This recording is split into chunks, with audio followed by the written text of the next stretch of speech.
Dans ce monde, la Lune subit une mutation qui fera monter la température au-dessus de 100 degrés. La surface devient si chaude que les centrales électriques explosent à cause de la chaleur. On ne peut pas marcher dehors plus de 20 secondes sans s'évanouir, et l'asphalte est si chaud que si on le touche, on risque de. Le monde entier étant incapable de quitter son domicile, les provisions sont devenues la denrée la plus précieuse. Notre protagoniste a survécu pendant 5 ans avec sa petite amie, mais dès que ses provisions ont commencé à s'épuiser, elle a envoyé un type le tuer avant que tout ne soit terminé. Mais maintenant, 5 ans en arrière, avant que tout ne commence, il a la capacité de stocker de la nourriture et des ressources. Et dans cette vie, il accumulera 3 milliards de ressources et jure d'être la personne la plus cruelle pour se venger de tout le monde. Mais en ce moment, notre protagoniste est dans le bus où les gens discutent du tremblement de terre qui a frappé le mont Fuji et qui a tué des dizaines de personnes. Et maintenant, leur ville est également en cours d'évacuation. La fille dans la robe rose moulante dit qu'ils ont dû partir si vite qu'elle n'a même pas pu acheter de provisions. Le type à côté d'elle dit que toutes les provisions des villes environnantes ont disparu mystérieusement et l'autre type aux cheveux rasés dit que la même chose s'est produite au lac Donman dans la ville de Xi'an. Et aussi à l'entrepôt de Dahunan. La fille a peur et dit que tout cela doit valoir des milliards. C'est à ce moment que notre protagoniste, depuis derrière tout le monde, dit que ça vaut en fait des trillions. Et la disparition de tant de provisions, plus toutes ces catastrophes naturelles, montre que quelque chose se passe, il est bon d'être vigilant. La fille lui demande si c'est la fin du monde, tandis que le type en chemise verte dit qu'il est excité, qu'il a hâte que les gens soient traités de manière égale. Mais notre protagoniste pense que l'inégalité ne fera qu'augmenter. Même à la fin du monde, il n'y a pas eu un seul jour où la vie était égale. Après tout, il l'a personnellement vécu. Dans sa vie passée, il n'était qu'un livreur ordinaire. Jusqu'à ce que soudainement l'apocalypse commence et que des vagues de chaleur frappent toute la Terre. Les plaques tectoniques ont bougé et des créatures cachées dans le noyau ont émergé à la surface. Le monde entier a changé du jour au lendemain et dans ce nouveau monde, il y avait un nouvel ordre. Dans une société de pénurie extrême, même des provisions simples comme les nouilles instantanées valaient des millions. Et une saucisse suffisait à acheter n'importe quelle faveur. Dans ce monde, tout le monde a renoncé à la normalité. Et maintenant, après tout ce qui s'est passé dans sa vie, il est né de nouveau un mois avant que tout ne commence. La fille dans la robe rose s'accroche à lui et dit qu'elle a un peu peur, peut-il la calmer? Mais il part en disant qu'il y a des choses plus importantes à faire, la laissant perplexe. Dehors du bus, il se demande dans une apocalypse ce qui est plus important, évidemment. Les provisions et les ressources. Dans sa vie passée, il a passé tout son temps à les chercher. Mais cette fois, il se prépara à l'avance. Il travaille dans ce Walmart et en ce moment, le patron dit qu'il va réduire son salaire. Il dit que c'est d'accord et s'excuse, se souvenant que lors de la première apocalypse, quand tout a commencé, le patron de cet endroit a pris toutes les provisions et s'est enfui. Alors maintenant, en compensation, il va les prendre pour lui. Il ouvre ensuite l'entrepôt et le système commence à détecter toutes les provisions à proximité et les envoie dans son espace spécial. Une immense zone d'une dimension de plus de 10 000 mètres. Grâce à cette capacité, il a même volé de l'eau dans les lacs et pris toutes les provisions des villes qui vont être détruites. Après tout, si les nouilles instantanées valent tellement. Imaginez de la vraie nourriture. Le meilleur, c'est que le temps y est figé, ce qui signifie que la nourriture reste parfaite, peu importe combien de temps elle y reste. Enfin, il aura quelque chose à manger. Le système montre combien de ressources ont été acquises lors de cette activation. Et il sent qu'après en avoir pris autant, il est enfin prêt. À ce moment, 3 types du travail entrent dans l'entrepôt complètement vide et demandent ce qui s'est passé. Notre protagoniste révèle qu'il a tout pris et le patron dit qu'il n'a aucune idée de comment il a fait, mais ordonne aux 2 autres de l'attraper. Mais au moment où il s'approche, il fait un pas en arrière et disparaît mystérieusement dans les airs. Il reste là, perplexe, se demandant où il a disparu, tandis qu'il réapparaît à l'extérieur. C'est sa deuxième capacité, le saut spatial. En utilisant son pouvoir spatial, il peut se téléporter jusqu'à 3 mètres de distance. Grâce à cela, il peut rassembler des provisions beaucoup plus facilement et s'échapper sans faire d'histoire. Il jette son uniforme en l'air, déclarant la collection terminée. Puis il reçoit un message sur son téléphone des autorités l'avertissant que la Terre subit d'étranges mouvements et que tout le monde doit être prudent car une catastrophe pourrait se produire, mais il n'y a pas lieu de paniquer. Notre protagoniste trouve ça curieux, car rien n'a vraiment commencé et ils disent déjà ça. Est-ce que ça veut dire qu'ils connaissent le futur d'une manière ou d'une autre? À ce moment-là, il reçoit un appel de sa petite amie, Jiang Xiaoqian. Il soupire, répond, et elle le gronde en lui demandant comment il ose mettre leur maison en vente. Est-ce qu'il croit qu'elle restera vraiment avec lui s'il vend la maison? Il doit être plus responsable en tant qu'homme, car même si elle ne veut pas la maison, elle reste une femme. Et s'il veut lui prouver qu'il est un vrai homme, il devrait lui céder la maison pour qu'elle se sente en sécurité. Su Shen, notre protagoniste, demande si elle a autre chose à dire. Elle répond, « C'est quoi cette attitude? » S'il lui cède la maison, elle lui donnera une autre chance. Qu'il lui transfère les documents, mais s'il ne le fait pas, qu'il n'imagine même pas l'épouser. Mais Su Shen raccroche sans rien dire. Il se souvient que pendant les 5 dernières années de l'Apocalypse, il sortait tous les jours pour chasser des provisions afin de la nourrir et l'a même emmenée dans l'une des zones de sécurité. Sans lui, elle serait morte de faim dès les premiers jours. Et il se souvient d'un jour où il est rentré chez lui et a été attaqué par derrière. Tout ça parce qu'il ne rapportait pas assez de provisions et qu'il voulait savoir s'il cachait quelque chose. Après que Su Chen a été tué, ils se sont amusés à côté de son corps. Et Jiang Shaochen a prévenu le type au-dessus d'elle que Su Chen était mort parce qu'il était un incapable inutile. Et c'est bien que ce type prouve qu'il n'est pas si incompétent. Su Chen était dévasté d'avoir fait confiance à une telle personne pendant si longtemps. Mais dans cette vie, Xiao Chen et ce type nommé Wang paieront le prix. Et ils ne mourront pas facilement. La douleur qu'il a ressentie, ils la ressentiront 100 fois plus. Il se calme et se souvient que les choses dont il a besoin maintenant ne se trouvent pas au marché et ne peuvent être achetées qu'avec de l'argent. Mais, il doit d'abord obtenir cet argent. Alors, il appelle un type nommé Léo et lui dit qu'il vend sa maison à moitié prix. Mais il veut l'argent tout de suite. Devant l'agence immobilière, Wang et Shed Ocean l'attendent. Quand il apparaît, Jiang Xiaoqian le gronde pour l'avoir fait attendre si longtemps. Mais il l'ignore et passe devant. Wang demande qu'il a laissé vendre la maison et que s'il refait une chose pareille, il ne verra plus le soleil. Mais à ce moment-là, Su Chen, qui a appris à se battre après avoir survécu, l'attrape par le cou et le jette au sol, en disant qu'il peut faire ce qu'il veut de ses affaires. Wang Xiaoqin est effrayé par ça et essaie de l'arrêter. Mais elle reçoit une gifle et tombe au sol, incrédule. Au sol, Wang le supplie de le lâcher, disant qu'il est presque en train d'étouffer. Mais Su Chen lui dit de ne pas s'inquiéter, car il ne mourra pas si facilement. Il relâche ensuite Wang, qui est choqué au sol, tandis que Su Chen entre dans l'agence immobilière. À ce moment-là, Jiang Xiaoqian le menace en lui disant de saisir cette opportunité qu'elle lui donne. S'il s'agenouille et s'excuse, elle examinera son cas, mais s'il ne le fait pas, qu'il oublie de l'épouser. Su Chen se retourne et fixe les deux qui s'enfuient, effrayés. À l'intérieur de l'agence immobilière, l'employé lui offre de l'eau en disant qu'ils vont acheter sa maison maintenant. Qu'est-ce qu'il en pense? Le plan de l'agent immobilier est simple. La maison de Su Chen vaut 1 million, mais maintenant il la vend pour 700 000. Tout ce qu'il a à faire, c'est acheter et vendre à quelqu'un d'autre et il fera un bon profit. Su Chen accepte de vendre, mais il doit recevoir le paiement intégral maintenant. Le type accepte en disant qu'ils vont tout transférer et que demain matin, tout sera réglé. Su Chen est évidemment d'accord, car les maisons perdront toute leur valeur à mesure que les températures augmenteront. Malgré plusieurs catastrophes, la ville est encore paisible pour l'instant. Les volcans, les tremblements de terre et les tsunamis sont encore loin. En marchant dans la rue, il voit une affiche qui fait la publicité de Quick Loans. Il décide d'y aller avec son certificat de maison. À son arrivée, il est choqué de voir que c'est le frère aîné du type qui vient de le frapper. Sachant que ce type mourra dans les mâchoires d'un monstre dans les premiers jours. Le type dit qu'il peut lui prêter 500 000, il a juste besoin de laisser le certificat de maison. Su Chen remet le certificat en disant qu'il veut 100 000 de plus et promet de tout récupérer au casino dans une semaine. Le vendeur aime entendre ça et pense que ce gamin doit être l'un de ces joueurs qui vendraient même leurs proches si nécessaire. De cette façon, il ne pourra pas payer, on gardera la maison et il aura encore beaucoup de dettes. Sur ce, le type accepte et 600 000 de plus sont transférés. En fait, Okin est en colère, tout comme Wang, disant qu'il paiera le prix pour ça. Alors qu'ils allaient rendre visite au frère de Wang et que Su Chen venait juste de là, ils l'aperçoivent. Wang veut savoir ce qu'il fait ici et lui agrippe déjà le coup de peur. Mais il décide de le suivre. Su Chen se souvient que plusieurs bâtiments s'effondreront à cause des tsunamis. Mais, cet hôtel de Green City a résisté à toutes les catastrophes jusqu'à la fin. Il sait que la suite présidentielle est bien équipée et a même une piscine. C'est peu, être un bon endroit pour servir de base pendant un certain temps. Même à la fin des temps, cet endroit a continué à avoir de la nourriture pendant longtemps. Il est ensuite accueilli par l'employé Liu Xinru qui lui demande ce qu'elle peut faire pour lui. Su Chen dit qu'il veut 1000 tables pour un banquet, ce qui la surprend. Elle propose des options de table en pensant que ce gamin doit être le monsieur Sun de quelqu'un de très riche. Il dit qu'il veut la table qui coûte 10 000 chacune et versera un acompte de 500 000.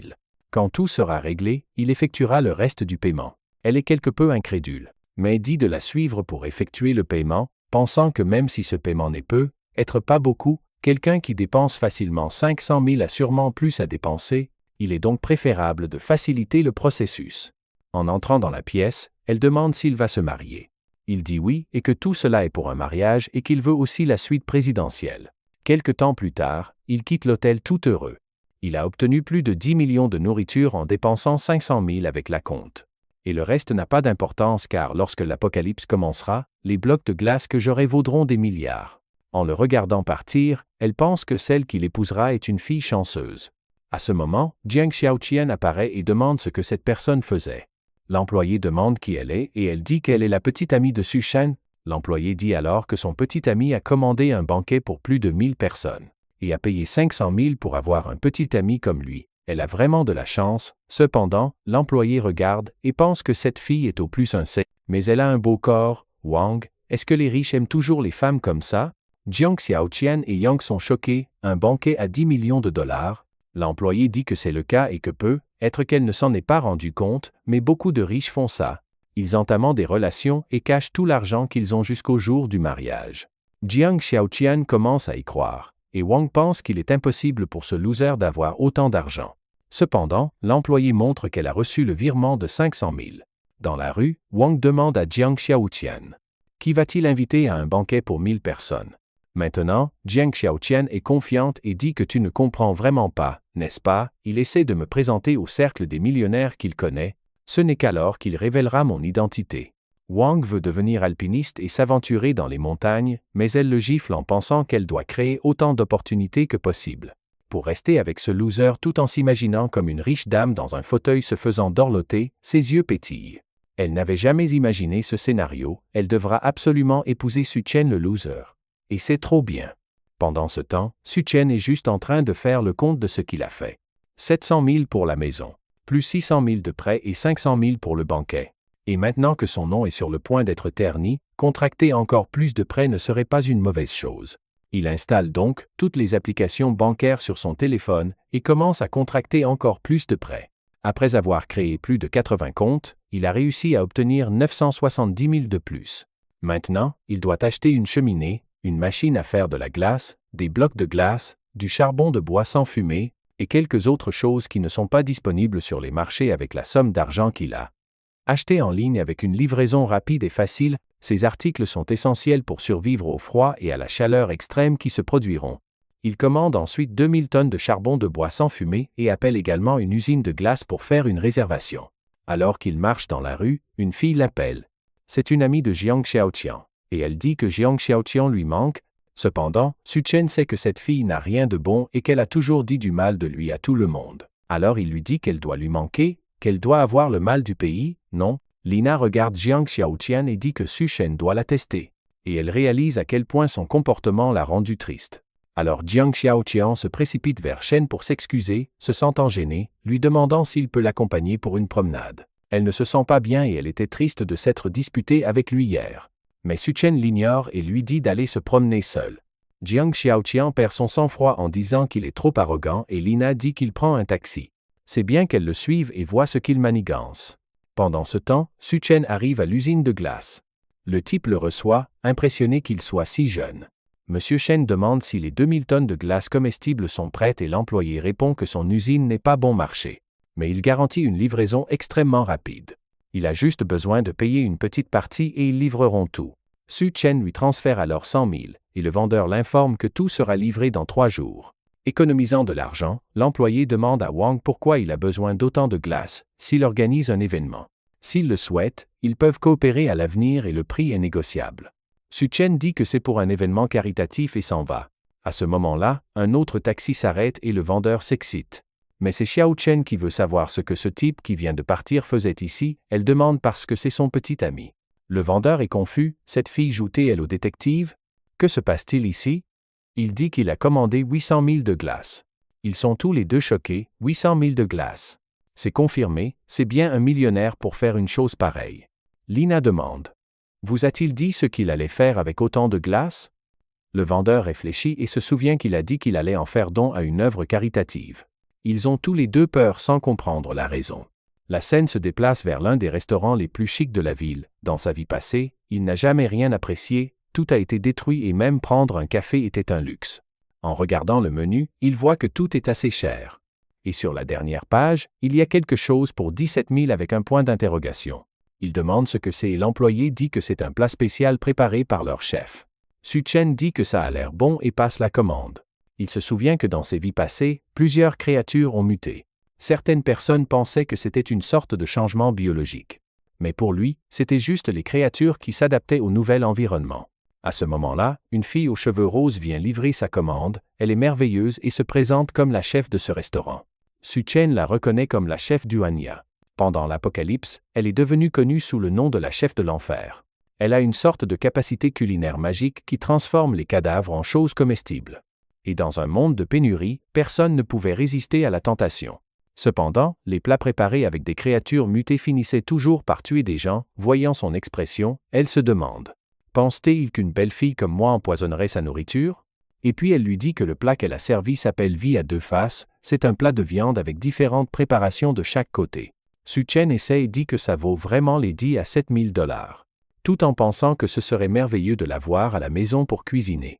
Dehors, Lina dit qu'elle a entendu dire que ce restaurant est vraiment cher. Et Jiang Xiaoqian dit qu'elle a hâte de devenir une femme riche. Alors Su-chen décide d'aller dans l'un des bars les plus chers de la ville, car bientôt ce ne sera plus possible. Dès qu'il s'assoit, un tas de filles l'entourent en lui demandant ce qu'il veut boire. Il commence à boire avec eux et quand il regarde sur le côté, il y a une fille assise là. Son amie dit qu'elle a été trahie par son petit ami et qu'elle est venue ici pour s'amuser. La fille dit que son petit ami n'a même pas couché avec elle et l'a trompée avec une vieille femme. Wang, est-ce que tous les hommes agissent comme ça? Su-chen dit que c'est parce que l'instinct de reproduction des hommes est ancré dans leur ADN et leur esprit. Soudain, elle boit toute sa boisson et demande s'il est célibataire. Il est confus mais elle s'approche et demande s'il est intéressé. À ce moment-là, Jiang Xiaoqian et Lina entrent dans le bar en le cherchant, et à une table dans le coin, ils le voient avec les 3 filles. Su-chen lui dit qu'ils peuvent monter dans une chambre et elle semble d'accord alors les deux se précipitent. Il semble que le désir entre eux soit fort. Kageyoshi et Lina lui crient d'arrêter mais les deux courent vers la chambre, entrent et ferment la porte. Il s'excuse auprès d'elle pour ces deux-là, et la fille dit timidement que c'est sa première fois. Su-chen se sent mal à l'aise et lui tape sur le front en disant qu'elle doit être ivre pour faire une chose pareille. Il lui dit de ne pas quitter la maison pendant les prochains jours et de faire des provisions de nourriture. Elle dit qu'elle comprend et ensuite il dit qu'une fille comme elle ne devrait pas être dans un endroit comme celui-ci. Sur ce, il ferme la porte et s'en va, pensant que c'est dommage mais qu'il ne pourra pas saisir cette opportunité. Quand il quitte la chambre, Xiaoqian et Lina donnent des coups de pied dans toutes les portes. Mais il part facilement et le lendemain, il reçoit tous les camions de livraison, de la glace au charbon de bois en passant par les banquets. Wang est confus dans la foule se demandant pourquoi diable. Su-chen a loué un entrepôt aussi énorme juste pour recevoir autant de choses. Et maintenant, même Jiang Xiaoqian est de plus en plus confus se demandant ce qu'il fait. À ce moment-là, Lina souligne que le banquet de l'hôtel Green City est arrivé, ils étalent les tapis et organisent toutes les tables magnifiquement. Se pourrait-il que soudainement un tas de gens arrivent et que tu lui déclares son amour et la demande en mariage? Xiaoqian est maintenant tout hautaine disant que même s'il la demande en mariage, elle réfléchira toujours à son cas. Elles disent qu'elles ont besoin de voir sa sincérité et décident d'aller lui parler. Elle va ensuite voir Su-chen et demande Wang, il achète tellement de choses. Et Su-chen dit qu'il expliquera plus tard, mais peut-elle l'aider à tout organiser? Xiaoqian a peur pensant qu'il est un crétin de faire un travail aussi dur à la fille qui est sur le point de devenir riche bientôt. Lina dit que ce doit être une sorte de test, pour voir si elle est qualifiée pour devenir une fille riche et sur ce, Xiaoqian change d'attitude et dit qu'elle n'est pas ce genre de femme faible. Elle sait être délicate mais sait aussi travailler, et commence à porter les boîtes. Mais elle est mourante de colère. Disant que quand elle deviendra une femme riche, Su-chen paiera à ce moment-là. Lina vient essayer de le séduire en disant qu'elle l'aidera à porter les boîtes. Dans son esprit, elle est sûre que quelqu'un d'aussi riche que lui n'aura pas qu'une seule femme, n'est-ce pas, tant qu'elle montre un peu ce qu'elle a à offrir. Elle pourrait au moins en profiter un peu. Pendant ce temps, Su-chen pense qu'il ne peut pas perdre de main-d'œuvre gratuite comme ça après tout avec autant de glace et de tables à installer, ils auront besoin d'aide. Un certain temps passe, et ils finissent enfin tout. Hechia Avochien dégouline de sueur et ses jambes tremblent. Elle dit qu'elle porte des choses depuis le matin jusqu'à maintenant. Dès qu'elle deviendra sa femme, elle s'assurera de prendre tout son argent.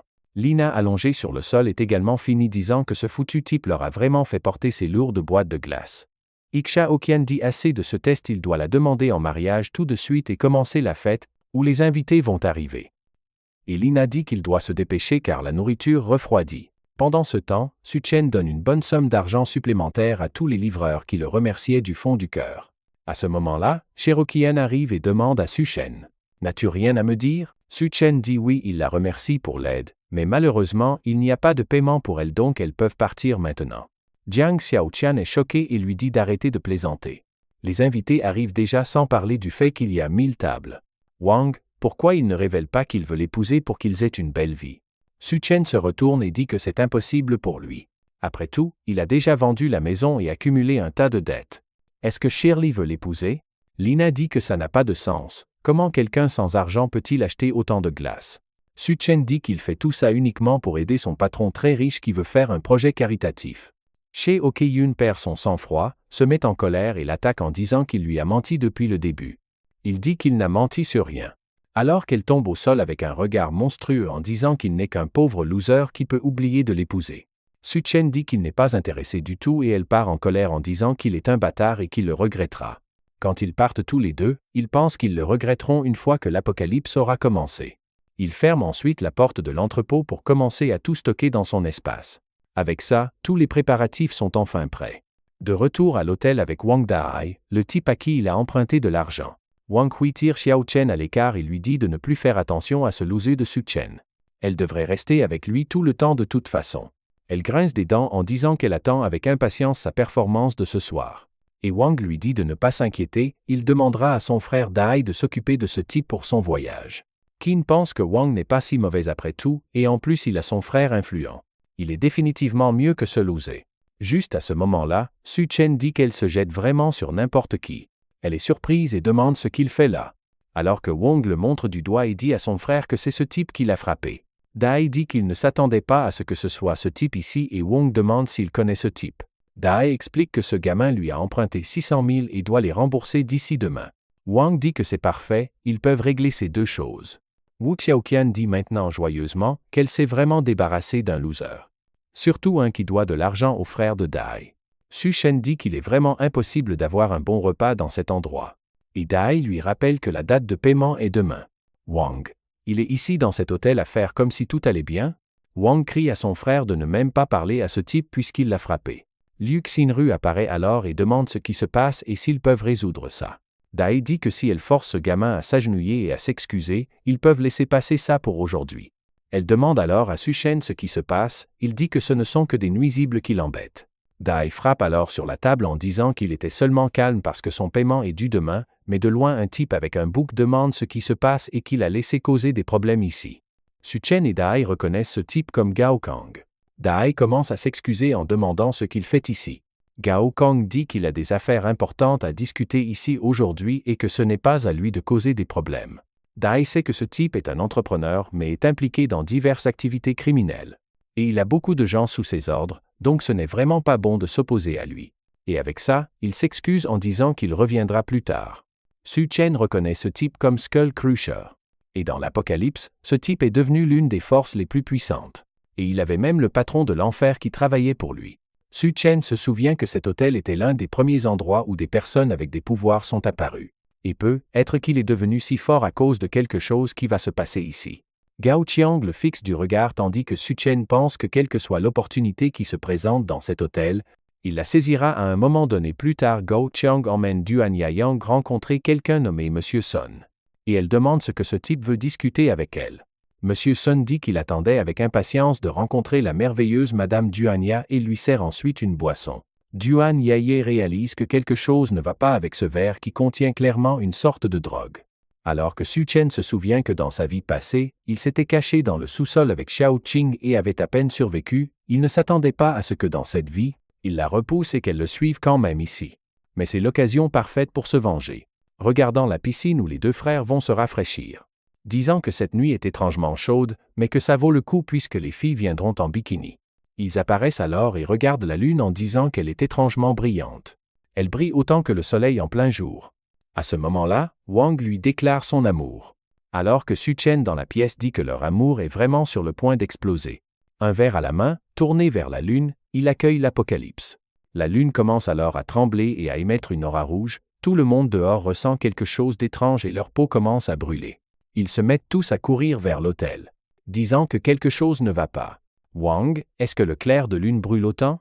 À l'intérieur de l'hôtel, les gens sont confus. C'est la nuit, mais il fait très clair. À ce moment-là, ils courent tous les trois et tout le monde a peur. Leur peau est déjà rouge, ils cherchent désespérément un endroit pour se rafraîchir. Ils voient alors un aquarium, courent vers lui, le renversent et sautent dedans pour soulager la douleur. Le personnel de l'hôtel demande ce qui se passe et où est le frère de Dai. À ce moment-là, Wang se souvient de son frère qui apparaît à la porte avec la peau complètement brûlée. Dans la pièce, M. Sun demande à Duanya si Wang ne boit pas, et Gao Qiang dit qu'ils ont préparé un banquet. Alors Wang, pourquoi n'y vont-ils pas maintenant? Mais M. Sun lui dit que dans cette ville, personne ne peut refuser de boire le Wang qu'il verse dans le verre. Duanya se met en colère en pensant que Gao Qiang lui a tendu un piège. Il est tellement désireux d'élever son statut social qu'il l'a livré à ce M. Sun. Elle connaît très bien ce Sun Debiao, c'est un type invincible dans la ville de Chengdu et qui a fait du mal à de nombreuses femmes. Et aujourd'hui, elle est devenue sa cible, elle est absolument sûre qu'il y a quelque chose qui ne va pas avec ce Wang. Elle ne peut donc pas le boire, mais que va-t-elle faire? Juste à ce moment-là, la lune commence à les brûler tous les trois et ils ferment le rideau en se demandant ce qui se passe. Monsieur Sun dit qu'il ferait mieux de descendre pour mieux comprendre et Duanya se sent soulagé de sortir de cette situation. Dans le hall, Shinrui essaie de calmer tout le monde en disant que les équipes de secours doivent arriver. Gao, en pleurs, demande à l'un de ses hommes de main ce qui se passe. Il explique que soudain, la lune a brillé en rouge et que la température extérieure a augmenté de plus de 70 degrés.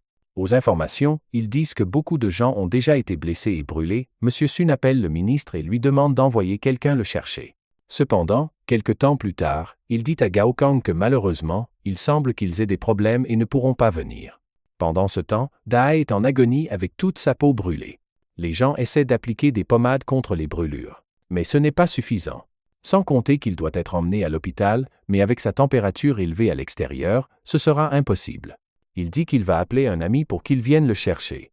L'ami répond au téléphone en disant qu'il est au milieu de nulle part, mais d'accord, il viendra dès qu'il sortira du garage. Il voit qu'il fait trop chaud et est confus. La chaleur est si intense que les pneus éclatent, il sort de la voiture et appelle son ami pour lui faire savoir qu'il sera retardé. Et s'enfuit, mais la semelle de sa chaussure fond et il glisse et tombe au sol. Regardant de côté, il voit une autre personne allongée là, déjà un cadavre desséché. Il a peur et essaye de se relever sans se rendre compte que la moitié de son visage est déjà sur l'asphalte. Tout le monde dans l'hôtel est surpris quand il crie au téléphone. Pendant ce temps, notre protagoniste est dans sa chambre avec une température contrôlée. Il dort profondément dans son lit et des annonces gouvernementales sont déjà faites. En raison de la chaleur intense émise par la Lune, les températures ont augmenté de plus de 75 degrés. Le sol atteignant plus de 100. L'événement a déjà fait des centaines de victimes. Veuillez rester à l'intérieur pour éviter les brûlures cutanées et respiratoires. À ce moment, l'une des centrales électriques explose à cause de la chaleur excessive, coupant certaines communications. Dai dit qu'il a perdu le contact avec ses amis. Alors que tout le monde se trouve dans la dernière pièce de l'hôtel, Jiang Xiaoqian et Lina se plaignent de ne pas vouloir rester dans une pièce pleine d'hommes. Mais à ce moment-là, le courant se coupe. Et avec ça, la climatisation cesse aussi de fonctionner et tout le monde commence à enlever ses chemises, mourant de chaud. Xiaoqian se souvient que la chambre de Su Chen a une piscine. Pendant ce temps, notre protagoniste nage paisiblement. Il savait déjà que le courant allait se couper à cause de l'explosion dans les centrales électriques, et c'est aussi pour ça que Wang a choisi une chambre spécifiquement avec une piscine. En plus des climatiseurs verticaux et des batteries géantes pour assurer la température. Mais il lui manque aussi de la glace. Ici il change, s'assoit sur le canapé en pensant que c'est très agréable. Maintenant il a faim alors il prépare un banquet sur la table. Comme c'est le premier jour de l'apocalypse, il a besoin d'un petit déjeuner, tout en se demandant quand Gao Chong aura la chance d'acquérir des pouvoirs. Quelqu'un frappe à la porte en disant qu'ils savent qu'il est là. Notre protagoniste sait qu'avec le pouvoir de se téléporter et les préparatifs qu'il a faits, il n'a pas à s'inquiéter. Alors pour provoquer la colère et l'envie, il décide d'ouvrir la pièce. Dès que la porte commence à s'ouvrir, une brise froide s'en échappe, et tout le monde ressent un soulagement indescriptible en se demandant comment Wang fait pour que ce soit si agréable là, dedans, et comment Wang a-t-il la climatisation. Su Chen demande s'ils ont besoin de quelque chose. Wang fait remarquer à tout le monde qu'il a de la glace, une piscine, de la nourriture et de l'électricité. Lina et Jiang Xiaoqian commencent à lui crier dessus en lui demandant comment il ose les laisser brûler dehors toute la journée alors qu'il vit dans le luxe. Il ferait mieux de quitter cette pièce maintenant. Dai lui dit que le moment de rembourser tout ce qu'il doit est venu, alors il ferait mieux de rendre cette pièce. Mais au moment où il entre dans la pièce, il reçoit une balle dans l'estomac. Dai est choqué quand il voit la blessure. Et Su-chen prévient que s'il fait un autre pas, il mourra. Tout le monde tremble. Maintenant, a-t-il vraiment une arme à feu? Dai est indigné en demandant où il a eu ça, mais un autre coup de feu se fait entendre dans la pièce et tout le monde a peur quand Dai tombe au sol maintenant avec la blessure à la jambe. Su-chen pointe l'extérieur en disant que quiconque veut mourir peut rester là et il leur donnera 3 secondes. Quiconque est dans sa ligne de mire ira dans l'autre monde. Pendant ce temps, Gao Qiang parle à Liu Xinru, en demandant comment il est possible pour un hôtel aussi grand de ne pas avoir de nourriture. Elle s'excuse en disant qu'ils ont récemment organisé un banquet pour plus de 1000 personnes et les ingrédients et la nourriture devaient arriver aujourd'hui. À ce moment-là, messieurs, Sun versant de l'eau sur son corps lui ordonne d'apporter toute l'eau et la nourriture qu'elle a tout de suite. Les familles commencent à s'indigner du gaspillage d'eau qu'il provoque et une guerre éclate dans le hall. Juste à ce moment-là, Gao arrive avec ses blessures et tout le monde prévient que Su-chen a tiré sur quelqu'un. En voyant la blessure, Gao Qiang se demande s'il y a quelqu'un avec une arme à feu dans cet endroit. On dirait qu'il y a un dur à cuire qui vit à l'étage. Sheol Chen informe alors tout le monde que la chambre de Su-chen a l'électricité, la climatisation et même une piscine. Les gens l'entourent en lui demandant si elle ne ment pas. Si elle est sûre, elle affirme qu'ils peuvent la croire. Il a même un glaçon et beaucoup de nourriture. Alors tout le monde décide d'aller dans sa chambre. Pendant ce temps, Gao Qiang envoie l'un de ses hommes de main jeter un coup d'œil. Aussi, une fois de plus, il ouvre la porte en demandant ce qu'ils veulent et tout le monde sent l'air frais et rafraîchissant toucher leur peau.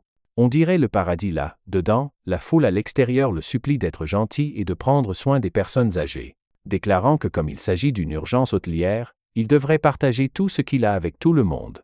Le petit garçon potelé repère du poulet frit et saute pour l'attraper, mais il est arrêté par un coup de pied dans le ventre et est envoyé voler. Su-chen avertit les parents de prendre soin des enfants ou il devra le faire à leur place. Les gens sont indignés en demandant comment il ose frapper un enfant. C'est vraiment un meurtrier et il ne mérite pas de rester dans cette pièce. Tout le monde commence à entrer, mais à ce moment-là, il tire sur le gars dans le dos qui tombe au sol. Su-chen avertit qu'il peut être seul, mais tout le monde ici n'a qu'une seule vie. Il sait que la situation semble dangereuse, mais à tout moment il peut sauter à travers le portail et disparaître.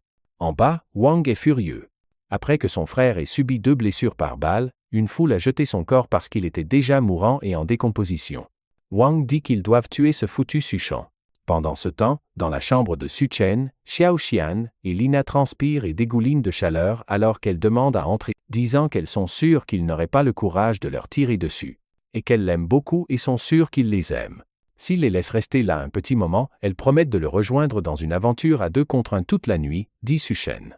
Puisqu'elles veulent travailler ensemble avec tant d'ardeur, il va les laisser entrer. Elles sont toutes heureuses et incrédules, mais soudain Wang passe entre elles en les frappant en disant qu'il va le tuer, au moment où il est sur le point de toucher Su-chen. Il reçoit un coup au visage, entre en collision avec les deux et tout le monde tombe au sol. Wang battu dans leurs bras, elles ont peur d'entrer dans la pièce et Su-chen dit juste partez d'ici. Elles partent et il dit qu'il ne fait que jouer pour l'instant mais si quelqu'un tente quoi que ce soit, le robot d'artillerie qu'il a installé réglera tout en quelques secondes. Des chars sont vus à l'extérieur de l'hôtel et tout le monde croit que c'est l'équipe de sauvetage. Ils partent armés et portant des vêtements de protection. En entrant dans un hôtel, ils demandent si quelqu'un du nom de Liu Xingo est là. Le type se présente, et ils lui disent alors de mettre la combinaison isolante et de venir avec eux. Tout le monde demande à être secouru ensemble. Cependant, le soldat leur assure de rester calme. L'opération de sauvetage aura lieu ce soir à minuit à Silicon Valley Square. Les résidents célèbrent en disant que le gouvernement ne les a vraiment pas abandonnés.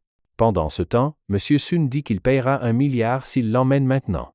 Cependant, il est retenu par l'un des soldats qui lui dit de ne pas interférer avec l'opération. M. Sun dit à Gao Kang de faire quelque chose mais clairement avec tant de choses pointées sur lui, il n'y a aucun moyen à ce moment-là.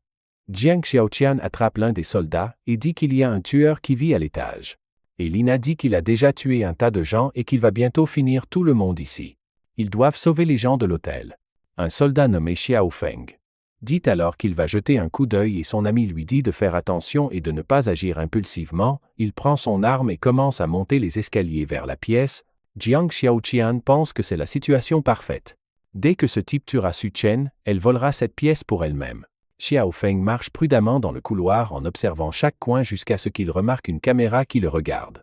Soudain, Su-chen ouvre la porte et lance une grenade flash. Avant qu'il ne puisse comprendre ce qui se passe, elle explose dans son visage, l'aveuglant. Un gaz soporifique tombe à ses pieds et quand il s'accroupit, Su Chen apparaît par derrière et le frappe à la tête. Quelque temps plus tard, il se réveille dans la pièce sans comprendre ce qui se passe, et Wang il fait si froid. Su Chen lui dit que ton nom est Xiao Feng et tu es un capitaine des forces spéciales. Maintenant que tu es réveillé, parlons. Xiao Feng regarde autour de lui les glaçons et demande ce qui se passe ici, qui il est et où il a eu ses grenades et ses armes. Su Chen dit qu'il est juste un type ordinaire qui vient d'obtenir son diplôme et qu'il a eu ses armes lors d'un voyage au Moyen-Orient. Su Chen demande alors si le gouvernement a fixé les points de sauvetage pour demain matin et Xiao Feng est surpris par le fait qu'ils connaissent déjà cette information. Su Chen réalise que tout va être comme dans la vie passée et avertit Xiao Feng que même si la température est plus basse à minuit, les gens ne peuvent pas rester plus de 10 minutes dehors. La grande majorité mourra juste en essayant d'atteindre le point de sauvetage. Xiao Feng dit qu'ils n'ont pas le choix car beaucoup de gens meurent de faim chez eux et ne supportent plus la chaleur. Leur seule chance est d'atteindre le point de sauvetage et comme il est difficile de modifier les véhicules, il n'y a pas le temps de secourir tout le monde à l'intérieur. Au moins s'ils mettent des couvertures sur leur tête, peut-être qu'ils peuvent y arriver. Su Chen pose alors soudainement sa main sur son épaule et pointe l'arme. Xiao Feng lui a demandé de se calmer et dit que tout ce qu'il veut, c'est au moins avertir tout le monde d'y aller avec des couvertures. Su Chen coupe alors la corde et dit qu'il est libre car il respecte le fait qu'il sauve des vies. Mais c'est bien qu'il n'essaie pas de revenir ici. Xiao Feng a demandé s'il n'avait pas peur qu'il revienne avec d'autres personnes, mais Su Chen lui montre qu'il n'y a pas besoin d'avoir peur. Et Xiao Feng le reconnaît immédiatement. C'est une caméra avec reconnaissance faciale, et elle a intégré une mitrailleuse automatique. Il veut savoir où Su Chen l'a eu. Mais Su Chen dit qu'il a déjà dit au Moyen-Orient. Maintenant, il ferait mieux de quitter la pièce parce qu'il n'a plus le temps de s'occuper de ça. Xiao Feng accepte et retourne au tank. Monsieur Sun se met en colère en pensant que même ce fichu soldat n'a pas pu gérer le type. Il frappe Gao Qiang en disant qu'il ne peut vraiment rien faire. Les hommes de main de Gao Qiang demandent s'ils ne vont vraiment rien faire et vont tolérer ce type. Gao Qiang explique qu'après que tout le monde soit sauvé, ils auront encore besoin des contacts. C'est dangereux d'agir maintenant. À ce moment-là, Su Chen apparaît et dit qu'en temps de chaos, vous rêvez encore de rétablir l'ordre. L'homme de main se met en colère. Mais Gao Qiang lui dit de se calmer et demande à Wang Su Chen de descendre. Su Chen montre alors un seau de glace en disant qu'il est venu ici pour négocier.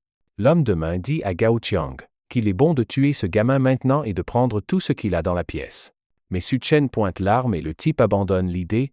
Gao Qiang dit alors qu'il devrait parler affaires et il leur remet à tous les deux de la glace comestible.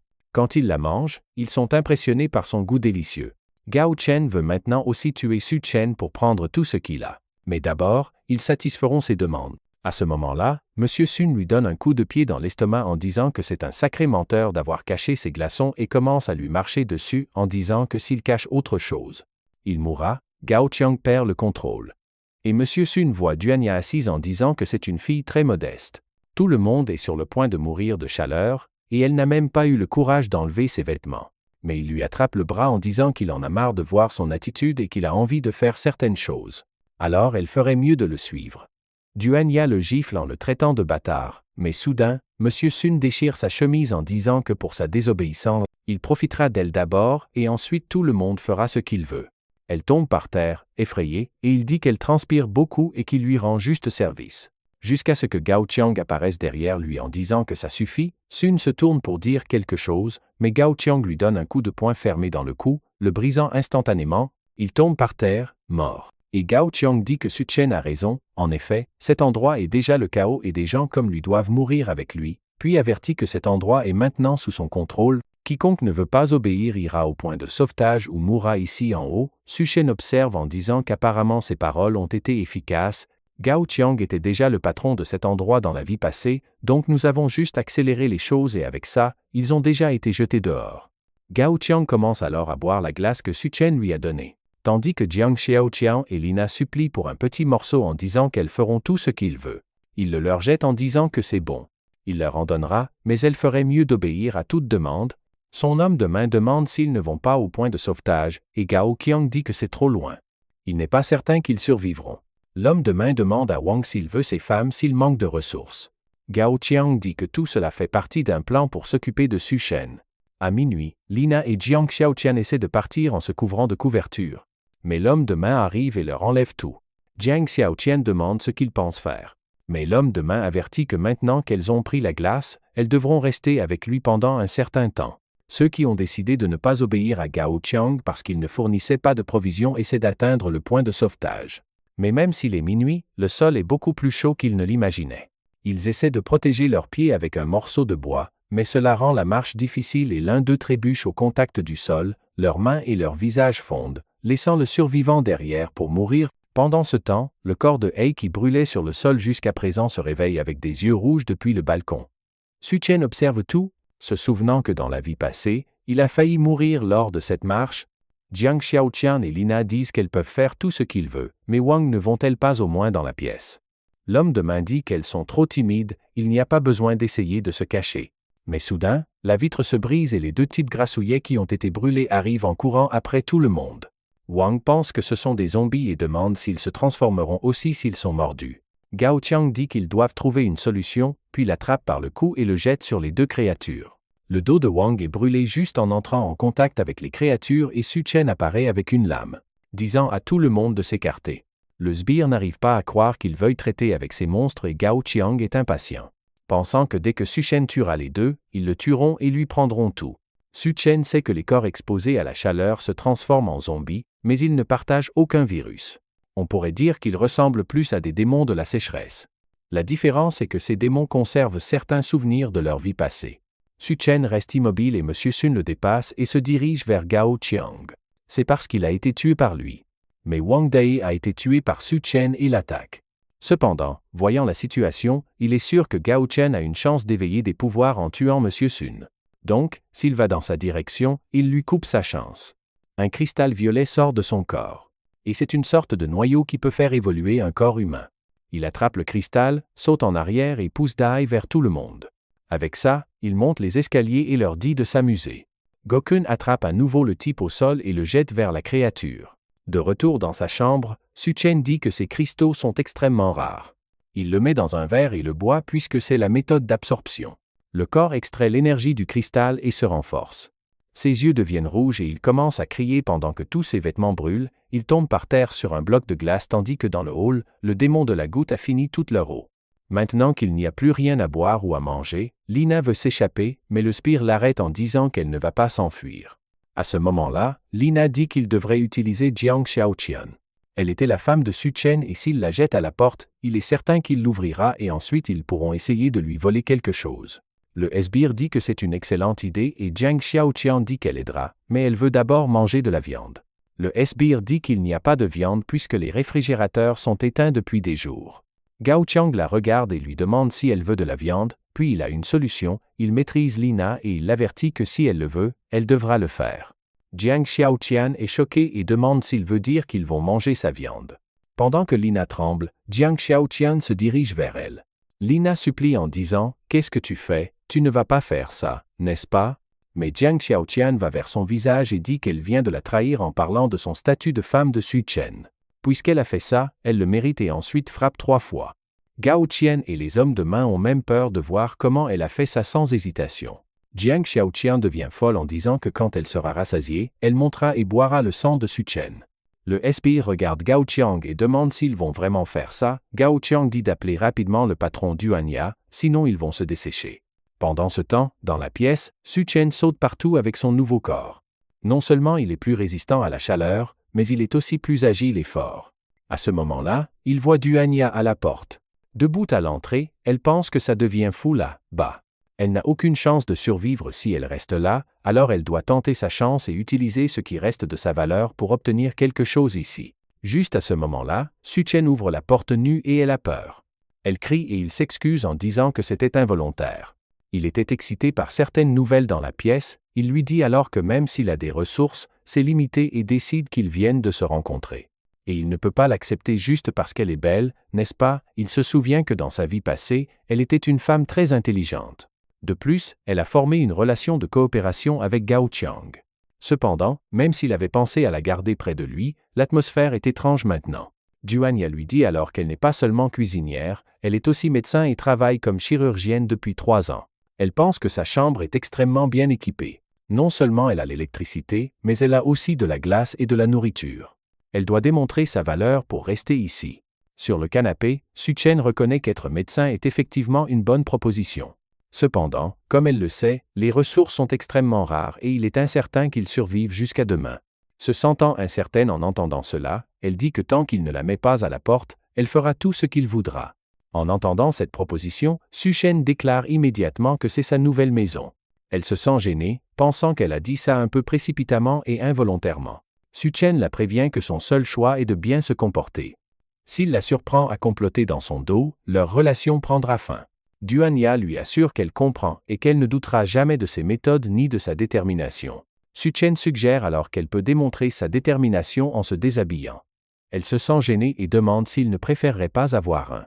Comme dans la vidéo d'abord, puisque les chapitres sont terminés, je vous en apporterai d'autres si vous avez aimé, activez la petite cloche coquine et à plus.